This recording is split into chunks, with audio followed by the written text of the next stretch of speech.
nós. Silêncio. Chega pra cá um pouquinho. Aí, meu cabelo tá caindo do lado. Fala, pessoal, tudo bem? Estamos começando aqui mais um episódio do nosso podcast Direito com o Rafa. Agora em novo horário. Boa noite pra todos vocês. Vocês vão reparar que hoje nós estamos acabados, né, Wallace? Trabalhamos o dia todo, cansados, mas mesmo assim estamos aqui presentes para criar conteúdo para vocês. Dedicação total ao público, né? Boa noite a todos os ouvintes, espectadores aí do podcast do Rafa. E dia meio puxado, né, de expediente comum, nossa. Mas a gente veio aqui para trazer informação e deixar todo mundo atento às novidades do direito de família. Isso aí. E para começar, nós vamos fazer novamente o tema que deu certo aqui, na verdade, né? É o sem tema. Hoje nós trouxemos aqui, corrigindo, né? Algumas das perguntas rotineiras que nós recebemos nos nossos canais, nas nossas redes sociais. E também vamos bater um papo aqui sobre outros assuntos. Da outra vez intertemos aqui no assunto relacionamento e casamento.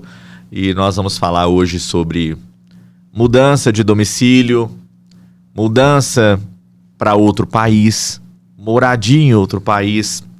Nós vamos falar aqui também sobre puxar um gancho ainda que ficou pendente da outra vez, sobre como localizar bens ali de papais policiais militares, de papais médicos, de papais advogados. Enfim, vocês vão escolher. Já mandaram para nós as profissões e nós vamos aqui tentar achar um caminho para facilitar para vocês como vocês captam provas para juntar nos processos e levar para os seus advogados. Então, é curioso como a gente estava conversando aqui em off, que nunca chega a um processo assim, simples de lidar, né? Cada processo tem as suas particularidades, nunca é uma fixação de alimentos simples. Vamos supor, o genitor é um funcionário público e a mãe quer fixar os alimentos ali. Nunca é um processo simples de mexer. Sempre tem algumas particularidades que complicam, que travam, às vezes, um pouco o procedimento, mas o especialista em direito, ele tem essa facilidade de encontrar, né, essas brechas, procurar os mecanismos de busca para tentar encontrar, no caso, esses bens de papais que ficam dificultando aí o funcionamento, né, do judiciário. Vou trazer uma pergunta aqui, Rafael, que até a gente comentou na última passagem do último episódio, que você disse da separação de bens, que em separação de bens tem como partilhar algum bem no divórcio? Sim. Vamos lá, nós temos alguns regimes de bens específicos, mas você está falando de separação total de bens. As partes podem optar por este regime de bens, na qual os bens que são seus, os bens que é do cônjuge, da cônjuge no caso. Mas, ainda que optantes por esse regime de bens, vocês podem, no pacto antinupcial ou de comum acordo, deliberarem como ficará em relação a determinado bem. No pacto antinupcial, por exemplo, vocês têm uma casa e vocês querem colocar que em caso de separação, aquela casa será partilhada, em caso de separação, aquela casa será doada. Vocês podem colocar regras específicas no pacto antinupcial ou até mesmo buscar a parte que está casada em separação total de bens, buscar ali a partilha, aplicando a premissa de que houve uma contribuição significativa dentro daquele bem específico para que ela tivesse ou fizesse jus à partilha de bens. Então, não é a regra, mas nós temos as exceções e dentro das exceções, algumas particularidades permitem ali a partilha de bens. Então, você entende que é importante existir esse pacto antinupcial? Pacto antinupcial é vida. Pacto antinupcial resolve muitas coisas. Você pode deliberar, por exemplo, num pacto antinupcial, sobre multas em caso de traição. A maioria não faz isso, mas é extremamente importante. Nós falamos no outro podcast, eu acho fantástico, entre você sofrer traído num lugar qualquer, sem dinheiro no bolso, e você sofrer traído, com muito dinheiro no bolso, antes optar pela segunda opção. Então, dentro do pacto antinupcial, você pode dispor de cláusulas que falam sobre traição, multas, penalidades, que falam sobre pagamentos compensatórios em caso de separação, independentemente do regime de bens optados. Você pode dispor também sobre alguns detalhes na própria partilha de bens.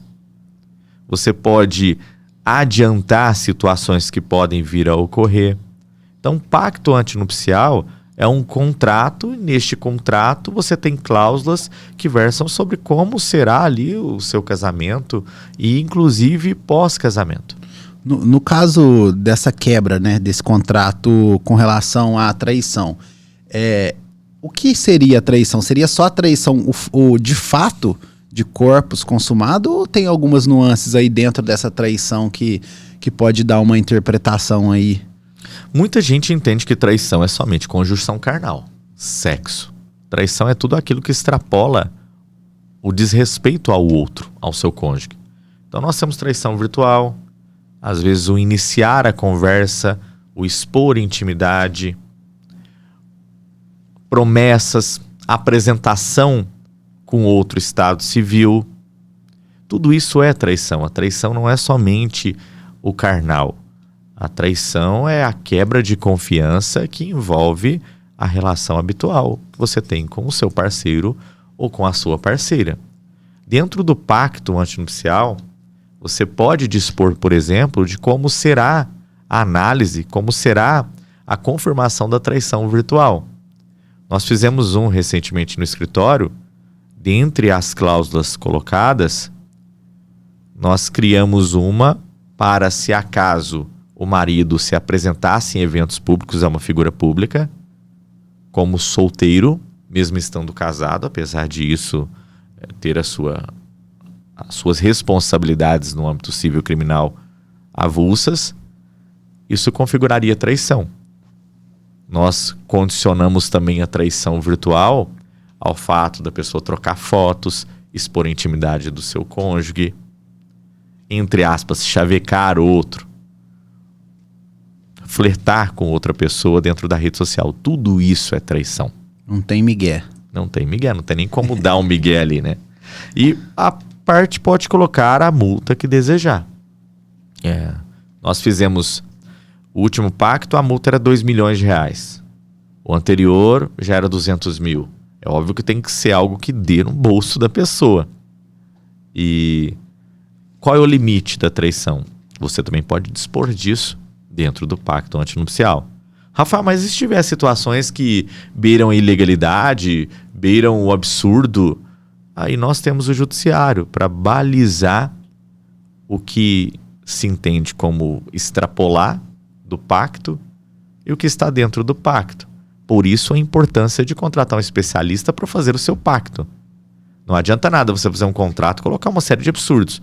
Se a pessoa seguir outra, equipara a traição e tem que me pagar uma multa de R$2 milhões. Mas como será a coleta dessa prova? E se a mulher quiser um dinheiro, já estiver presumindo a separação, entrar no perfil do cara, já que ela tem a senha, e seguir outra pessoa?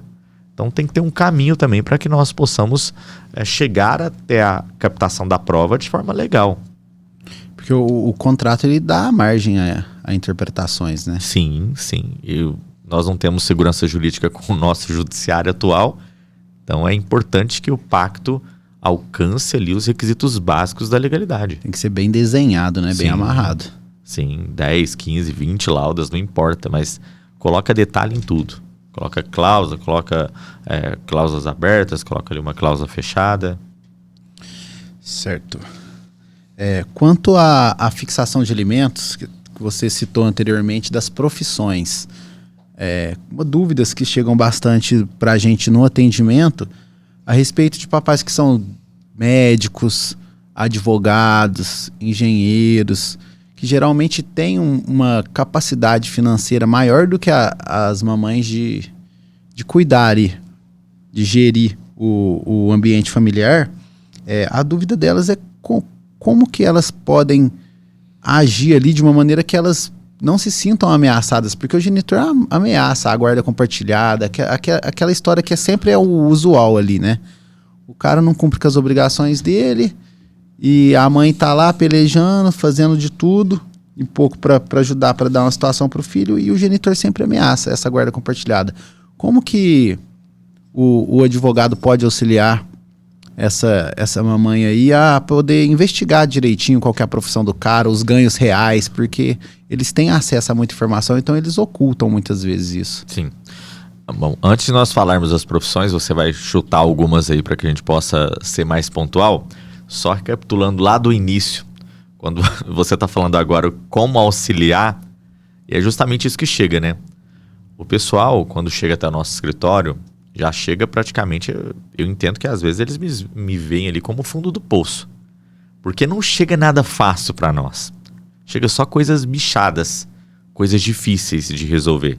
Não que a gente não goste disso. É um desafio. Quanto maior o desafio, maior é o prazer em resolver aquela demanda.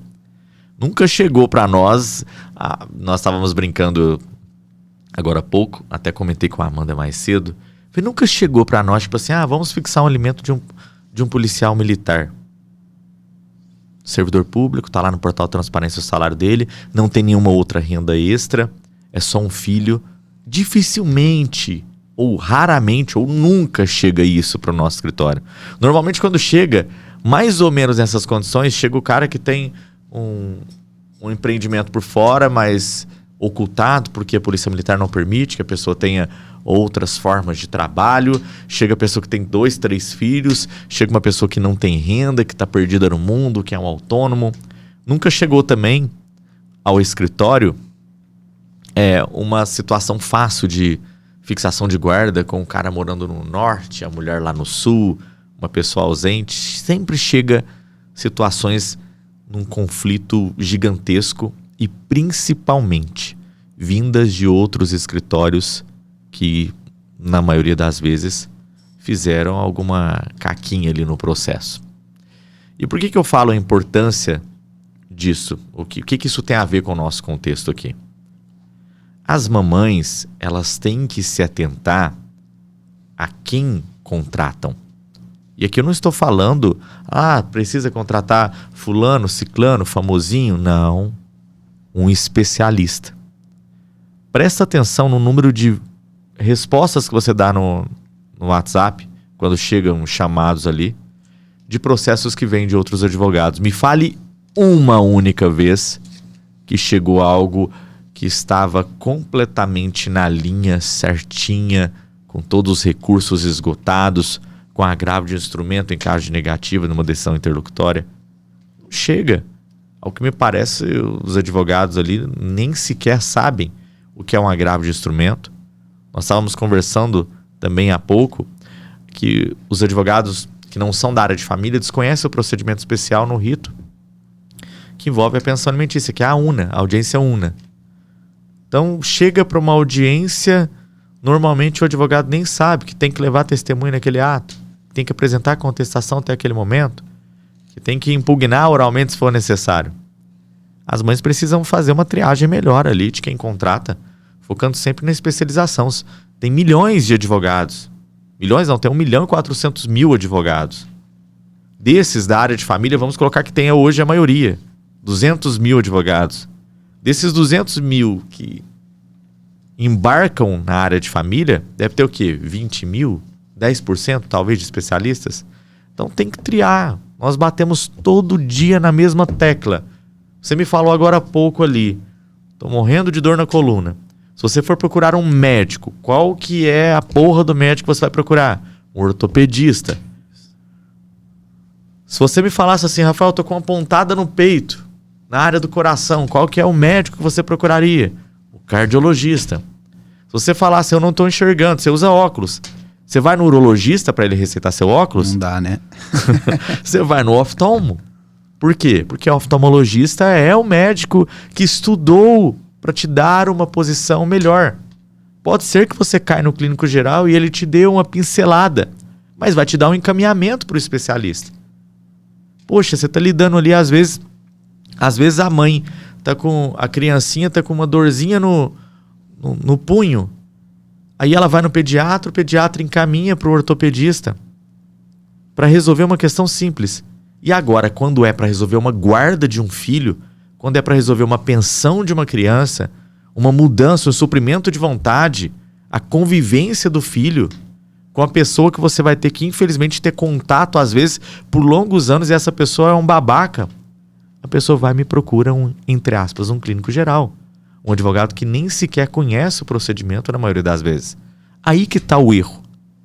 Por que nós pegamos só processos, entre aspas, bichados, processos complexos? A maioria deles no escritório vem de advogados que desconheciam o procedimento. Eu já vi mãe perder a guarda porque o cara orientou errado. E nós precisamos mudar isso desde a raiz. Nós vamos falar quantas vezes for necessário aqui. Mãe, se você me assiste e você quer contratar um advogado, primeira coisa que você precisa fazer, se o problema é familiar, você vai procurar um advogado especialista em direito de família. Não tenha vergonha de perguntar se ele é especialista.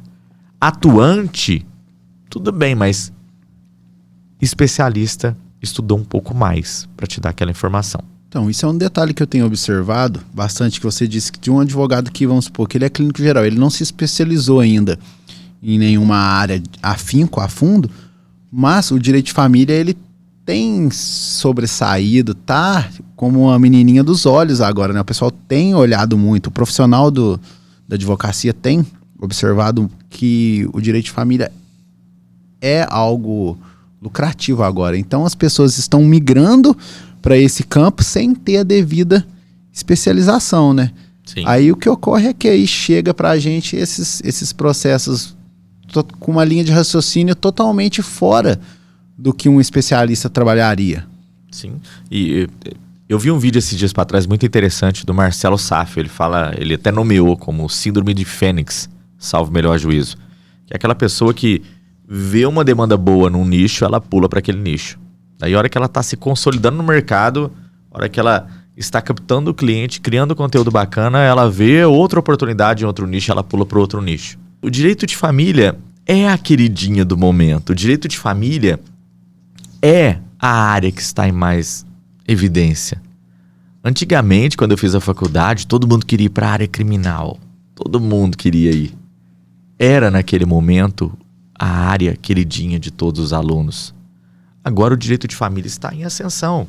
Não é mais só fixação de alimentos, né? Não. Eu lembro que um advogado me disse uma vez que antigamente nós vestíamos uma capa, os advogados de família, de advogados que cobravam pensão de R$300, R$500. Hoje nós estamos vendo que as evidências em sites, em portais de fofoca, todos estão vinculados a conflitos familiares. São divórcios milionários, multimilionários, inventários bilionários.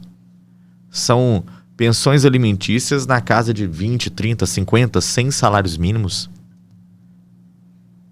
E de repente o direito de família deu um boom. E ótimo, quanto mais advogados e advogadas nós tivermos nessa área, mais informações nós temos, as pessoas que precisam de informações. Só que não é só mirar uma área que está dando dinheiro e ir. Você tem que mirar uma área que está dando dinheiro, tudo bem, mas que você se identifique, porque as relações de direito de família não são números. Você lida com pessoas. Eu brinco, mas de forma séria às vezes, que você não escolhe o direito de família. O direito de família te escolhe. Você está no escritório há meses ali, e eu posso falar por você aqui, e você me desminta se eu estiver errado, mas desgasta ou não desgasta você absorver 10, 20, 30, 40, 50 problemas de outras pessoas ali? Se você não tiver o emocional no lugar, o direito de família te tira a força da área, porque ele desloca o seu emocional, ele destrói o seu emocional. Então, você tem que ter um preparamento técnico para saber atuar, você tem que ter um preparamento emocional e psicológico para você se blindar dos problemas. É muito triste você ver uma mãe em estado de vulnerabilidade Você vê uma mãe relatando um abuso do cara e você querer ajudar, mas não poder ajudar. Porque não tem como ajudar todo mundo. Desgasta ou não desgasta? Muito desgastante. O próprio atendimento, eu vejo pelo meu setor que é mais ali no atendimento, a gente se depara com relatos que realmente chocam. E eu fico observando os colegas que já estão atuando ali mais dentro dos processos, que você vê, as meninas principalmente, as meninas ficam totalmente... Bolada, né? Só que fica bolado, mas tem que trabalhar o trabalho. E a pessoa tem que saber separar, né? O profissional ali do sentimental. Eu falo pra todo mundo, né? Eu falei, gente, chegou, coloca a bolsinha dos seus problemas ali na porta do escritório e entra pra dentro. Trabalha, dê o seu melhor. Acolha as clientes. Faça um atendimento humanizado. Imagine que aquela dor é sua. Por isso que nós temos mamães também na nossa equipe. Mas a hora que você sair, deixe também os problemas do escritório lá na porta. Pegue a sua mochilinha dos seus problemas, a sua vida pessoal e vá, para você não descontar também, às vezes, no seu filho que está te esperando, no seu pai, no seu irmão. Porque, querendo ou não, isso acaba refletindo. Você estava falando que você estava com dor nas costas. É energia, cara. É energia. É pesado. O ambiente de um escritório de direito de família é pesado. Nós tentamos fazer ficar mais leve possível. Ontem nós falamos sobre isso dentro do escritório. Que até a distribuição dos advogados, dos setores no escritório, são visando ali uma comunicação, uma brincadeirinha. Carol comentou, às vezes tá naquele ambiente tenso ali por conta de um problema de um cliente específico, mas aí a outra pessoa consegue dar uma descontraída, consegue fazer o ambiente ficar um pouco mais leve. Sem dúvida, é fundamental isso, essa descontração, essa interação entre os colaboradores ali, dá uma quebrada e todo mundo volta zero, né, para mexer no seu trabalho, você volta mais tranquilo. Fora que o escritório de vez em quando é uma escola, né? Eu sou o diretor lá, né? Tretinhas, tem que dar advertência, mas não advertência, pessoal, vinculado a trabalhista, não. De vez em quando eu tenho que fazer os amiguinhos da quinta série. Darem os dedinhos ali e prometerem que não vão brigar. Mas acontece muito. Agora vamos lá. Vamos identificar aqui os pais por profissões. Nós vamos ensinar você, mamãe, como captar provas, pelo menos ali ter uma facilidade melhor em várias profissões. O Wallace vai escolher e eu vou dar dicas aqui de onde você procura. Renda, bens, patrimônio, enfim. Além daqueles conveniados que o tribunal oferece dentro do processo. Certo, vamos começar pela profissão que eu escolhi, a primeira, professor. O cara é professor do estado, concursado. Onde que a mamãe vai procurar? Onde que ela vai descobrir onde que está descrita essa renda dele? Bom, qual portal que ela encontra isso? Todos os municípios, estado e união têm a obrigação de ter o portal da transparência, a qual deixa evidenciado qual que é a remuneração daquele profissional. Então você me falou de concursado, você me falou de um professor do estado, então dentro do estado deve ter ali o portal da transparência, e mesmo se não tiver de forma clara, apesar de ser lei, tem sim. Mesmo se não tiver, vamos colocar, alguns municípios descumprem essa lei. Nós temos uma dificuldade às vezes no municipal. Você ainda assim pode verificar através do edital que a pessoa fez o concurso qual era a média de remuneração daquele cargo, porque no edital tem que ter a remuneração. E ali você faz uma atualização, então você já fica mais perto da remuneração atual. Se o professor trabalha somente naquele cargo, então automaticamente você tem a remuneração dele total. Agora, se ele faz um bico por fora, se além de professor, ele também dá mentorias. Às vezes atua na rede particular. Às vezes atua na rede particular. Aí você tem ali um dispositivo para utilizar o judiciário para encaminhamento de ofício à rede particular, para que a rede particular seja obrigada a encaminhar o contra-cheque do professor. Se for mentorias, tá em qual plataforma? Tá na Monetize? Tá na Bisplay? Tá na Hotmart? oficia essas plataformas para que elas demonstrem ou encaminhem um relatório de vendas dessa pessoa. Dentro do judiciário, nós temos mecanismos para oficiar, para fazer pesquisas, às vezes quebrar um sigilo bancário, às vezes esse professor ele dá aula na rede pública, na rede particular, mas ele tem um negócio oculto. Poxa, você é professor. Se eu te falar agora, independentemente de onde você trabalhe, você teria hoje, trabalhando em 2 cargos, todas as horas preenchidas, você teria como comprar, ontem nós estávamos pesquisando uma Lamborghini Huracan? De maneira alguma. E aí, se aparecer um professor da sua categoria, que trabalha nos mesmos locais que você, com uma Huracan, o que você vai achar? Com certeza esse cara tem uma renda alternativa ali. Lícita? Provavelmente, possivelmente não. Então, e aí que tá, entendeu? Às vezes o cara até tá trabalhando ali. Mas esses sinais de ostentação é o que delimitam e autorizam a aplicação da teoria da aparência. Se a pessoa tem patrimônio incompatível com o que ela ganha ou presume ganhar, ela tem outra renda. Certo. Vamos para a profissão do advogado. Advogado. Tem muito faz para rastrear esses honorários aí, como que o pessoal, como que vai trabalhar nesse sentido? Advogado é a classe que dá mais trabalho para buscar os patrimônios, para buscar os bens numa fixação de pensão alimentícia, porque ele conhece os procedimentos. Ele sabe quais órgãos conveniados a justiça tem à disposição. Mas não são todos que são espertos. Ninguém é tão esperto ao ponto de não deixar vestígios. Essa é a regra. Quando o cara é advogado, o que nós fazemos? Primeira coisa. Você, mãe, que me assiste, o pai de seu filho é advogado e você quer aumentar a pensão, mas o cara oculta tudo. E aí? Advogado, por mais esperto que seja, ele ainda deixa vestígios. Como eu disse e reitero, ninguém é tão esperto ao ponto de não deixar vestígios.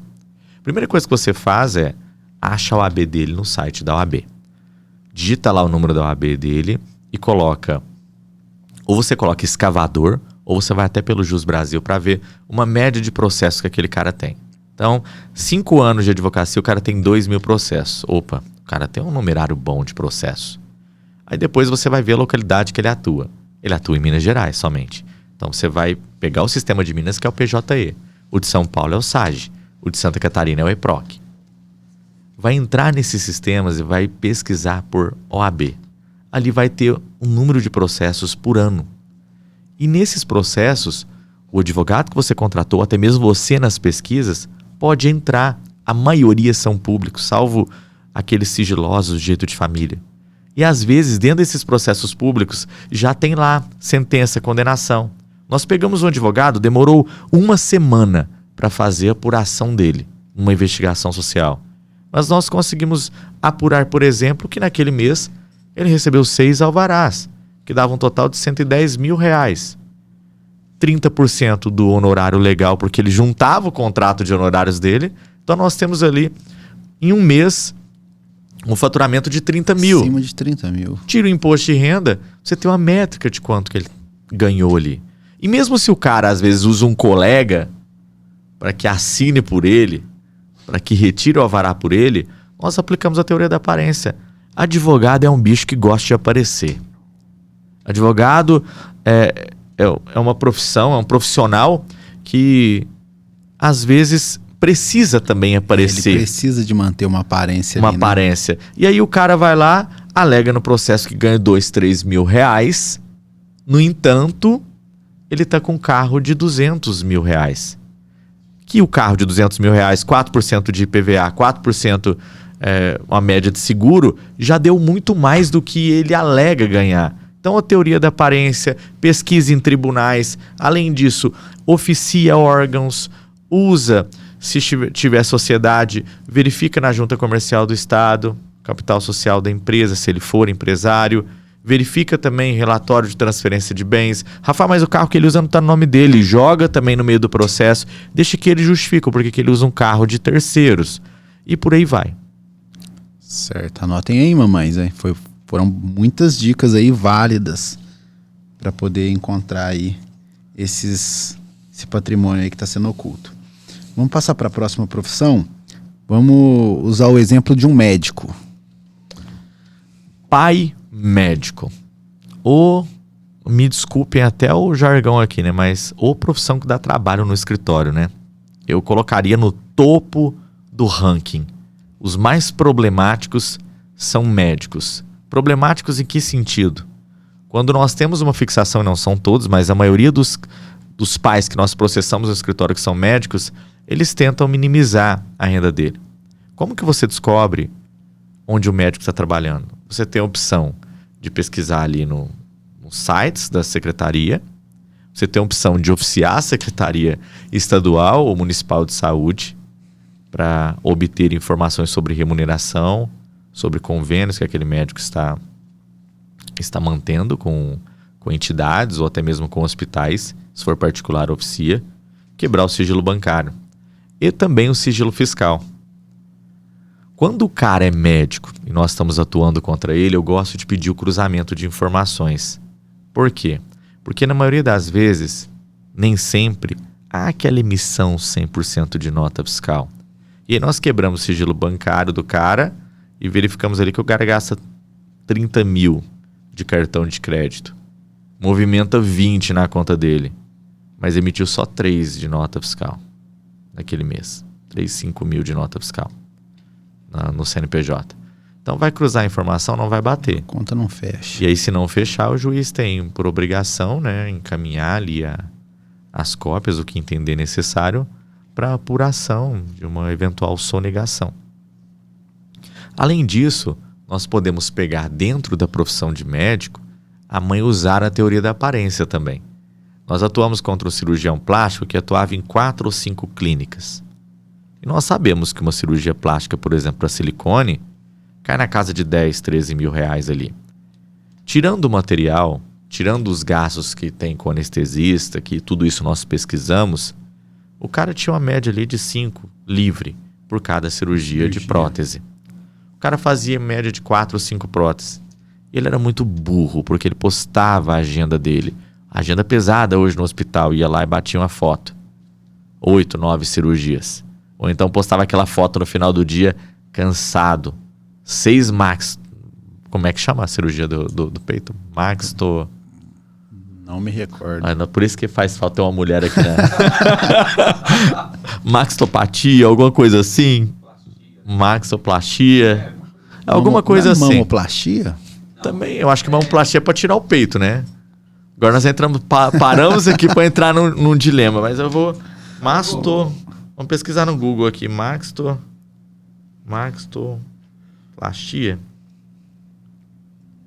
Maxtopexia. Levantamento de mama. Mastoplastia é a prótese. Então, deixa eu voltar aqui, senão o corte do Luan vai sair me pesquisando no Google.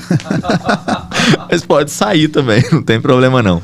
Então, alguns médicos são muito burros. O cirurgião plástico que nós atuamos contra, como eu estava falando, ele mantém 5 clínicas. No final do dia, o cara ia lá, postava foto na internet. Olha, cansado, hoje eu fiz 3 mastoplastia. Hoje eu fiz 2 rinoplastia. Ou então o cara ia antes da cirurgia, batia aquela foto para vender o produto também, né? Falava agenda lotada. E muitas vezes esse cara, ele também tinha agendas adjacentes. Olha, hoje estou atendendo em São Paulo, amanhã no Rio, depois em Florianópolis.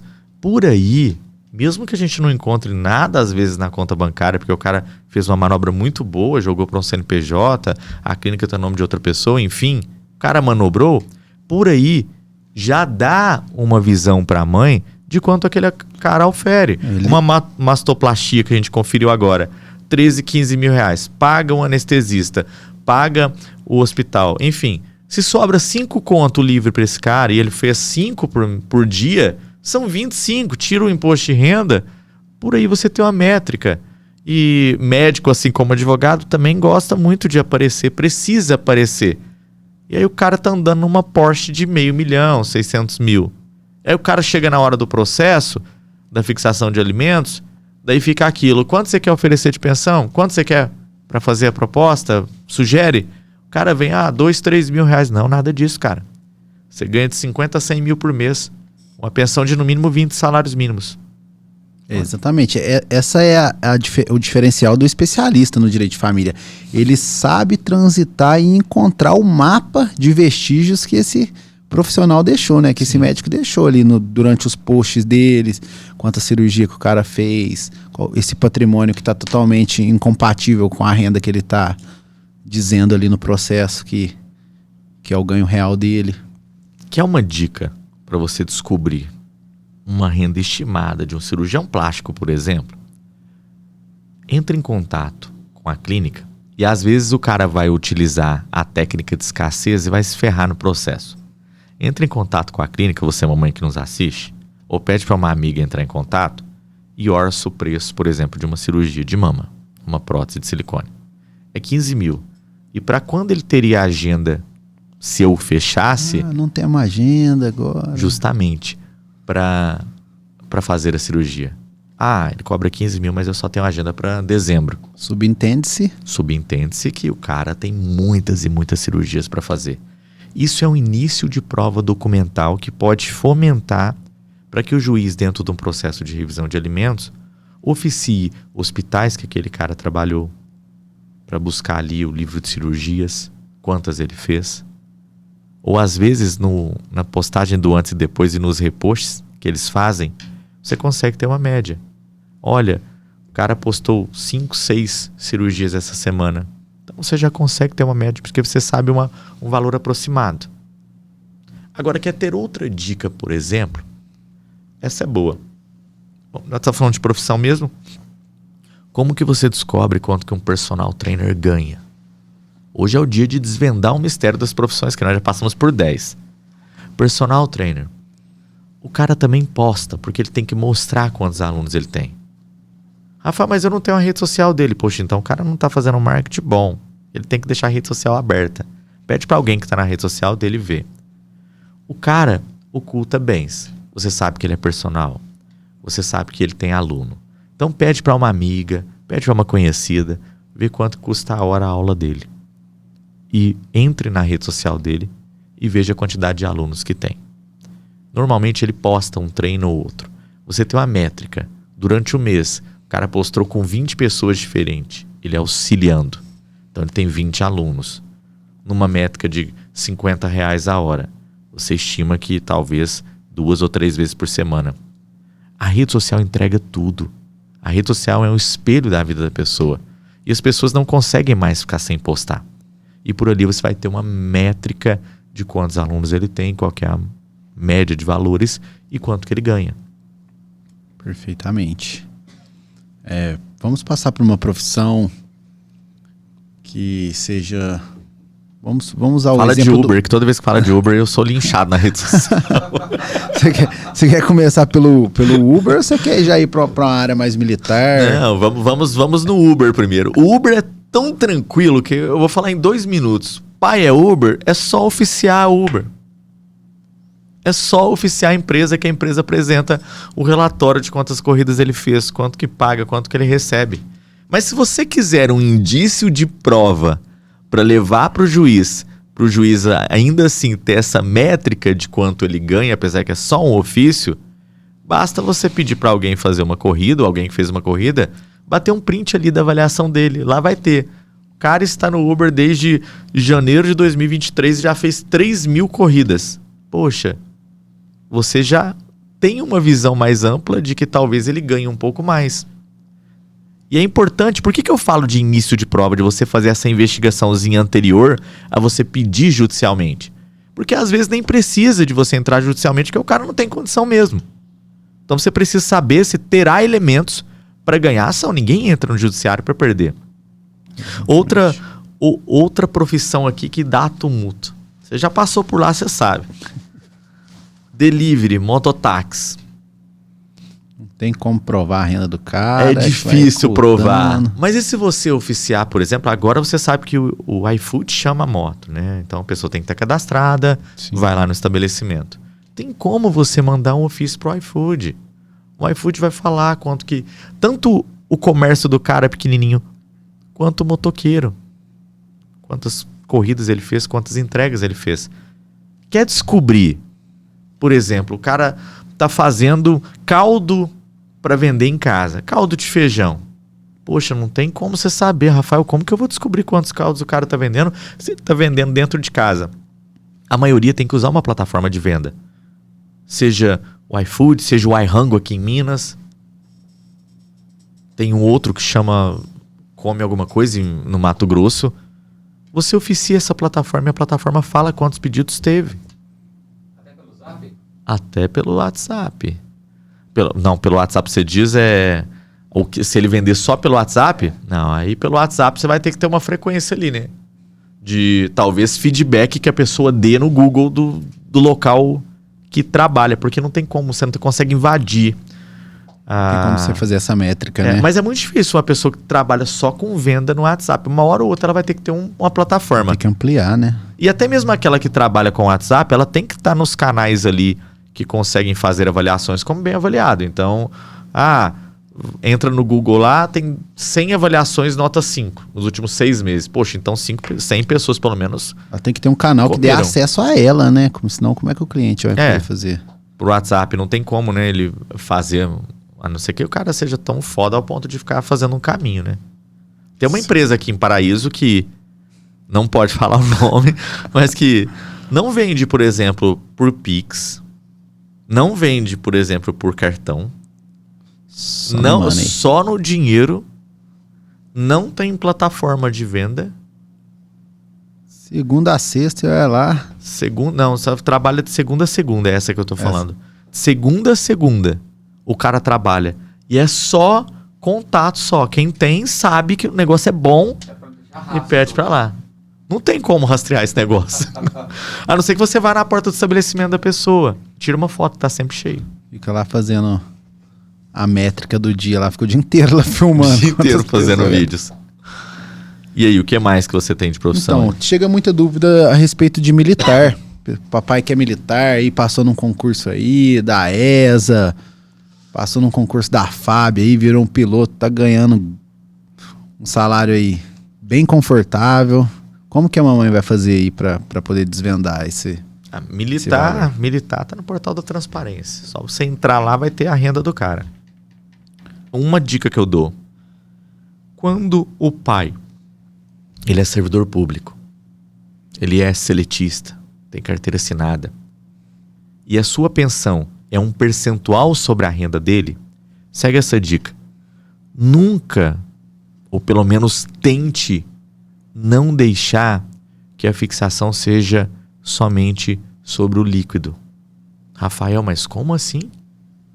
Porque se você não colocar que é o líquido que nós nos referimos, é o bruto, excetuado os descontos legais, pode dar uma margem para a interpretação de que o líquido é aquilo que sobra no contra-cheque. E aí o cara vai fazer uma série de empréstimos, uma série de consignados, e o que você vai receber de pensão é só aquela sobrinha. Então, muita atenção, advogados que nos assistem, mamães que nos assistem. Essa dica é valiosa. Sim, para pedir para os profissionais insistirem para que o líquido fique muito claro, que é o bruto excetuado descontos legais. E não somente 30% do saldo líquido. Aí presume que o que retirar para trás de empréstimo consignado fez parte do acordo. E o que sobra é o líquido. Então, para não ter dor de cabeça, nós pedimos em todas as nossas petições, sem exceções, que seja arbitrado em cima do bruto, excetuado os descontos legais. Aí tem, né? Incidindo sobre 13º e férias, que não tem discussão. Certo. Até aproveitando o gancho, se você também é mamãe, nos assiste, você tem a pensão do seu filho fixada em um percentual sobre a renda do papai, e o papai é assalariado, tem carteira assinada, é servidor público, está fixado ali 20%, 30%, 40% sobre a renda dele, 13º e férias tem que incluir. Não tem discussão. O STJ já pacificou o entendimento. Rafael, mas a minha pensão alimentícia do meu filho não tem incidência sobre o 13º e férias. O que eu faço? Procuro o seu advogado e entre para revisar Porque não se discute 13º e férias. Pai tem que pagar. Pai ganha 13º, tem que pagar 13º. Pai ganha o terço de férias, tem que pagar o terço de férias. E pronto, não tem discussão. Revisa, inclui no acordo E já era. poucas. Bom, vamos seguir aqui para outra profissão. Temos mais 5 minutinhos, pessoal. Certo. As mamães têm muita dúvida quando o genitor, ele é utilizado hoje, é um MEI. Porque existe muito microempreendedor. Hoje em dia todo mundo tem uma lojinha de celular, o cara tem um estabelecimento que vende ali, que foi até o que você deu exemplo agora. Como que ela vai conseguir entender a renda do cara? Porque se é no meio, o cara ele vai ter que prestar, ele vai ter que tirar a nota, né? Teoricamente. Sim. Nada garante que ele vai tirar, né? Nós estamos num país que a dificuldade para você pôr a renda é gigantesca. Não julgo todo mundo pela carga tributária elevada que nós temos. Nem estou aqui no papel de julgador. Eu cumpro o meu papel. Mas eu não posso garantir que o colega está cumprindo. Quando o cara é MEI, você tem que se atentar mais à teoria da aparência do que à própria empresa. Porque vai ver capital social? Não tem. Vai ver emissão de nota fiscal? Vai ter muito pouco, porque tem um limite. Então tem um valor ali anual que, se ultrapassar, aí já tem que mudar a condição. E esse valor anual não é considerável. Eu conheço muita gente que tem MEI e fatura 200, 300 mil, mas tá dentro do MEI, que é o de 80. Milionário já. É, então. E por aí vai. Então tem que utilizar mais a teoria da aparência. Ver qual que é o produto que ele vende. Nós vamos entrar nessa demanda aqui. Vou dar outra dica. Vai dar muito conteúdo esse negócio, Luan. Eu vou ficar odiado mais ainda, né? Pai que vende produto no Mercado Livre. Na Shopee. Tem de monte. Na Amazon. Tem de monte. E o Mercado Livre, principalmente o Mercado Livre, já entrega quantas vendas o cara teve naquele mês. Sim. Daquele produto. Então, se você ir lá no vendedor, você tem muitas informações. Mas também pode oficiar o Mercado Livre para ver quanto foi a renda. Quanto foi a emissão. Quanto que quantos produtos o cara vendeu. Quais os produtos que o cara está vendendo. Então tem como achar tudo. Tudo deixa vestígios. São raras as exceções que nós não conseguimos. Aí realmente o cara não tem meios para pesquisar. O cara não vende nada. O cara não tem rede social. O cara não declara imposto. O cara não tem cartão de crédito. O cara usa uma conta digital. Não trabalha nela. As pesquisas, não tem como. O cara não ostenta nada. Tá andando lá no seu Celta 90 e pouco. Aí a mãe quer uma pensão de 10 salários mínimos. Aí é foda. E chega isso no escritório. Como chega? Sempre chega, né? Chega isso. Então é por aí, vai. Mas hoje nós já demos muita informação aqui. Se você está assistindo esse vídeo agora, você tem que ficar ligado ao podcast, porque nós teremos aqui o Luan, que trabalha com o meu marketing, um marketing infelizmente invejado por dezenas, por centenas de milhares de advogados. Colegas. Invejado no bom sentido, gente. Nós vamos abrir aqui a caixa preta do marketing jurídico para vocês. Vamos ensinar vocês como fazer marketing. Porque você sabe, né? Eu não tenho essa vaidade de fecha no mundinho e não explica para ninguém. Não. O que eu sei, eu compartilho. Eu acho importante compartilhar. Compartilhar e todo mundo aprender aí, né? Sim. Então o Luan vai estar aqui no próximo episódio para nós falarmos sobre marketing jurídico, OAB e tudo mais. Perfeitamente, doutor. Bom, pessoal, ficamos por aqui então. Esse é mais um episódio do podcast Direito com o Rafa. Estará disponível muito em breve aí nas outras plataformas, né? Que nós estamos achando um meio aqui de jogar no TikTok para você, mas os cortes estarão lá. Até a próxima quarta-feira. Fiquem com Deus e uma boa noite para vocês. Boa noite.